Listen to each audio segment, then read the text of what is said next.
My name is Andy, and I'm a USTA NTRP Sandbagger.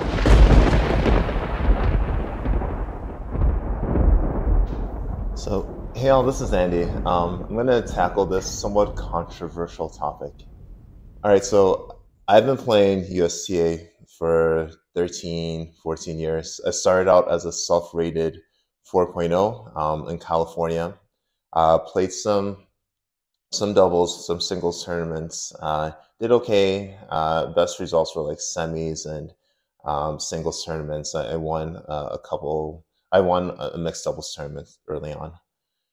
Moved to Boston. Been doing some USTA leagues. Also, what's called like the Massachusetts Indoor Tennis League because it gets so cold up here in Boston. Started out playing a lot of second doubles and then eventually moved up to playing some singles, and now I'm playing pretty much exclusively first or second singles.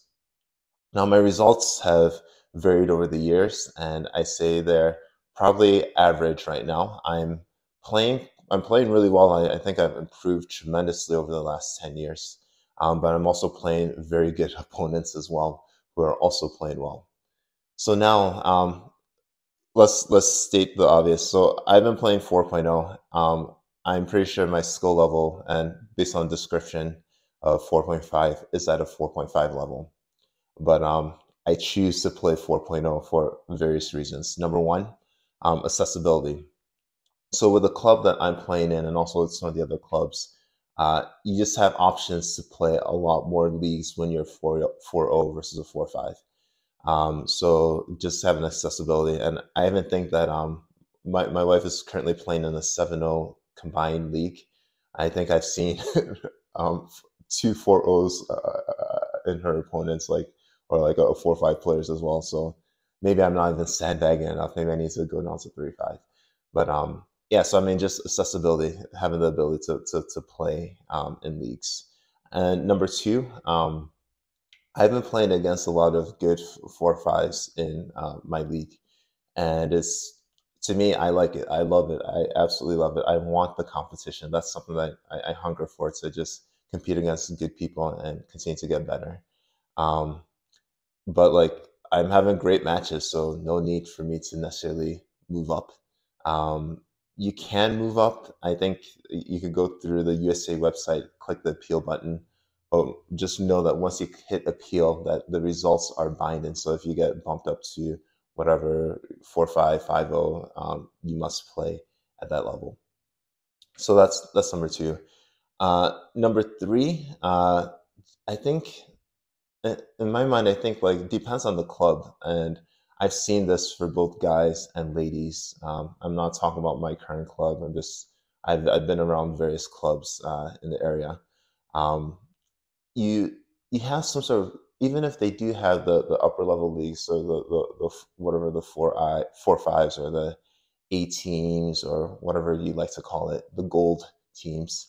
Sometimes they're sort of like a clique, sort of um, I don't know, like a clique culture, in the way, like if you hadn't grown up within that team, or if you are not at like a five, clearly a 5.0 level, then it may be more difficult for you to get to that into that team, right? And even if you do get in, there might not be enough like playing time, etc. So I mean, it's just one thing to be aware of, and leave a comment if you've experienced something similar as well. But yeah, I mean, all that said, like, I'm having a great time doing 4.0, and I think some people have commented in my matches where I've labeled them 4.0 or 4.5. I'm doing that because number one, I think the algorithm works better if you actually put an NTRP rating. And number two, I think like you could go either way. I play 4.0, but I consider myself a 4.5, and a lot of my opponents are as well 4.5. So that's that. Now let's go over the definitions, and I think it, to me, I was on the fence on this before I saw the definitions and before I saw the USTA video. Now it's pretty clear to me. So NTRP level 4.0. This player has dependable strokes with directional control and ability to alter depth of shots on both forehand and backhand sides during moderately paced play. The player also has ability to use lobs, overheads, approach shots, and volleys with success. The player occasionally forces errors when serving. Points may be lost due to impatience. Teamwork and doubles is evident. Potential strengths: dependable second serve, recognizes opportunities to finish points. So yeah, I mean that's a good player. Let's move on to 4-5. The player can vary the use of pace and spins, has effective core coverage, can control depth of shots, and is able to develop game plans according to strengths and weaknesses. Now, before we even dive in, that's definitely me in terms of having. I feel really good about forehand in terms of being able to dictate with it. It's a bit more inconsistent. And in terms of my backhand, it's very dependable. It doesn't necessarily break down too much, but I'm not going to hit too many winners off of it. So moving on. So this player can hit the first serve with power and accuracy and can place the second serve. Okay, that's me as well. The player tends to overhit on difficult shots. Aggressive net play is common in doubles.